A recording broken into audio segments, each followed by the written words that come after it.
Anumang sarap ng pagkain, kung wala nito, kulang. At bawat isa sa atin may kani-kanyang panlasa at timpla. Kayo, ano ang paborito nyong sausawan?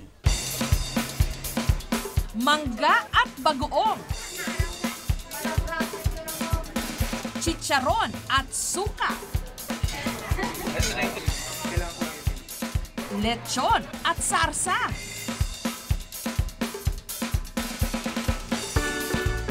terno-terno ang pagkaing Pinoy, hindi kumpleto kung walang sausawan. Ginalugad namin ang buong Pilipinas para malaman kung ano nga ba ang mga sari-saring sausawan. Simulan natin sa Luzon. Sa Lingayen sa Pangasinan, may kakaibang amoy na naghahari sa paligid. Bagamat masangsang, hiyang na hiyang naman dito ang panlasa ng mga Pangasinense. Ang bayan daw nila ang Bagoong Capital.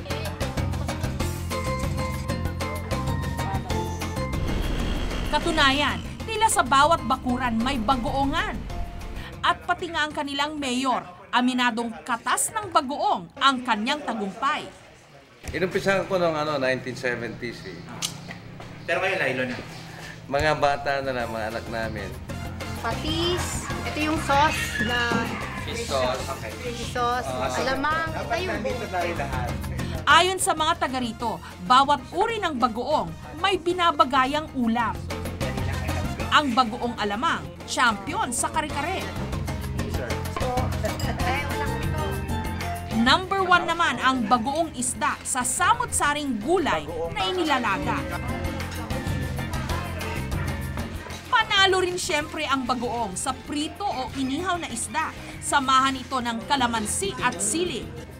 Hay, nakakatakam.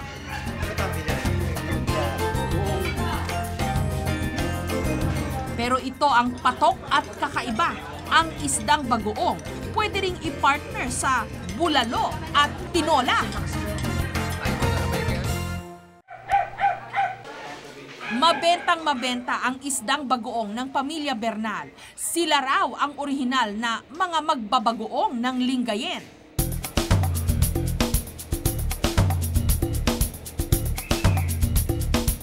Tatlong henerasyon na raw tumatakbo ang kanilang negosyo. We are fishermen and now ngayon yung small one will be the one to be bagoong. The bigger one is for market.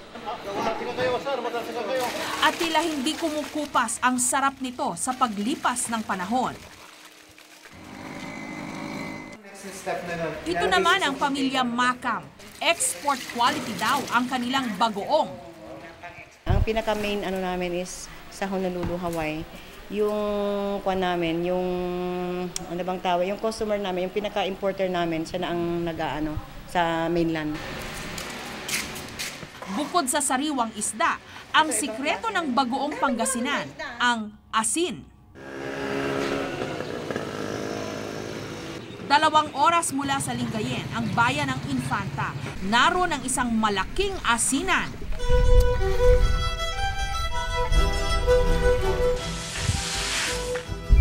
Ibang-iba raw ang asin dito.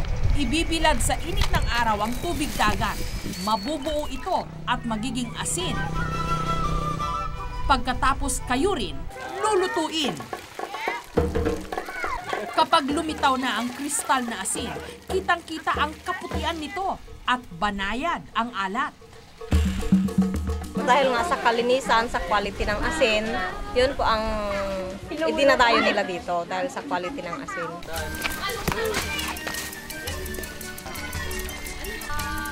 Asin din ang pangunahing sangkap sa isa pang paboritong sausawan ng bayan, ang patis.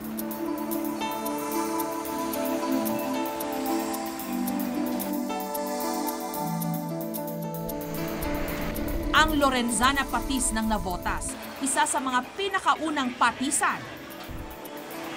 Metikuloso daw sila sa kalinisan. Piling-pili ang mga sariwang isda. Iniimbak ito sa mga tangke na gawa sa simento. Mula 8 buwan hanggang 1 taon nila hahayaang nakababad ang isda sa asin. Isasala, pagkatapos isasalin na sa mga bote.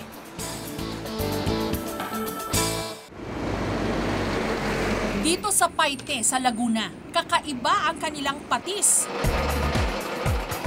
Gigilingin ang sariwang alamang at pipigain.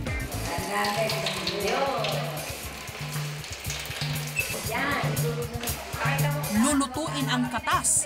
Ang resulta, ang tinatawag nilang patis labo. Sa pangalan pa lang, malabo na ang kulay ng kanilang ipinagmamalaking patis. Hindi tulad ng mga nakasanayan nating patis na malinaw ang kulay. Ang patis labo, gawa sa giniling na alamang at ito raw ang sikreto ng kakaibang linamnam ng sawsawang nagpasikat sa Laguna.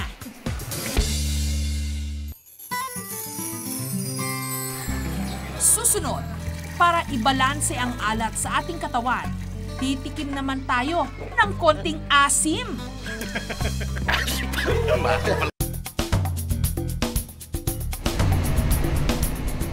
Sa Bulacan, ang sigaw ng mga Bulakenyo, sukang paumbong. Gawa ito sa katas o sa tuba ng sasa, isang puno na kamag-anak ng nyog. Si Rudy, magsusuka, may alam pang teknik para raw maging makatas ang sasa. Yan po ang tinatawag na sikad. Para po kumatas. Kakatas po yan pagka sinikaran mo ng ganyan. Opo. At kapag naipon na ang tuba, iiimbak ito sa tapayan para maging maasim. Pagkatapos ng 2 linggo, suka. This is the real tikim, ha? You say it like that? Mahal ka totoo. Ha? Asim talaga. Sa Visayas, ipinagmamalaki naman ng mga tiga Iloilo ang kanilang sinamak. Suka na may halong paminta, luya, sibuyas at asin. Perfect partner para sa inasal, isang uri ng pag-ihaw ng mga Ilonggo. Ginamos naman ang tawag sa bagoong ng mga taga-Visayas. Sariwang isda o alamang na inasinan at minasa.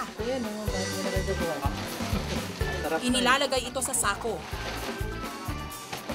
Iniimbak hanggang sa ito'y matuyo. At bago ilagay sa lalagyan at kainin, kanila muna itong aapakan. Nag-imbita kami ng 3 culinary experts upang ibahagi sa amin ang kanilang mga nalalaman at karanasan tungkol sa mga Pinoy sawsawan. Si Glenda Barreto, may-ari ng Via Mare. Si Mirna Segismundo, manager ng Restaurant 9501. At si Gaita Forres, may-ari ng Chibo at Cafe Bola. Una, wala sa kanilang makatiyak kung ilang klase ng sawsawan nga ba meron tayo. Countless yan. Parang hindi mo bilang kasi... because you just change one ingredient and then you come up with a new sauce. Saka depende sa klase ng ulam na kailangan ng sawsawan. May specific na sawsawan para doon. Bakit kaya ang dami-dami nating sawsawan? Wala kasi tayong dressings. Ang mga Amerikano, kontento na sa salt and pepper, asin at paminta lang. Pero tayo, merong suka, patis, toyo, bagoong, buro, at lahat ng ito may iba't ibang klase pa. Yun nga lang, para sa mga dayuhan, medyo kakaiba ang amoy ng mga ito. In short, mabaho. Diba ang bagoong, for example, sabi nila napakaduming pagkain yan. Kaya kalimitan, gusto nila pag nakabilgaling kang palengke, sabi na, naku, igisa mo muna yan ng mabuti. Sa bawang, sibuyas, kamatis, lagyan mo. Kaya nga siguro bird flu free tayo. Kasi sanay na tayo sa germs. Mabaho man o maalat pa, marami sa atin hindi mabubuhay kung walang sawsawan. Parang hindi kumpleto ang buhay. Siguro kahit hamburger, hahanapan nila ng sawsawan yan eh. Sa maraming bagay, nagkakasundo ang ating mga culinary experts. Sa sausawan kaya, para sa iba't ibang klase ng ulam. The best sausawan for sinigang. Patis, kalamansi, and sili. Kayo po, ma'am. Pwedeng bagoong na may kalamansi. For nilaga. Patis, kalamansi. Pag puchero, kalamansi at toyo. Sausawang Pinoy, tunay ngang walang tatalo rito. Lalo pat bawat isa sa atin pwedeng mamili konforme sa sariling timpla at panlasa. Laway nila. Kamay na. Kamay na.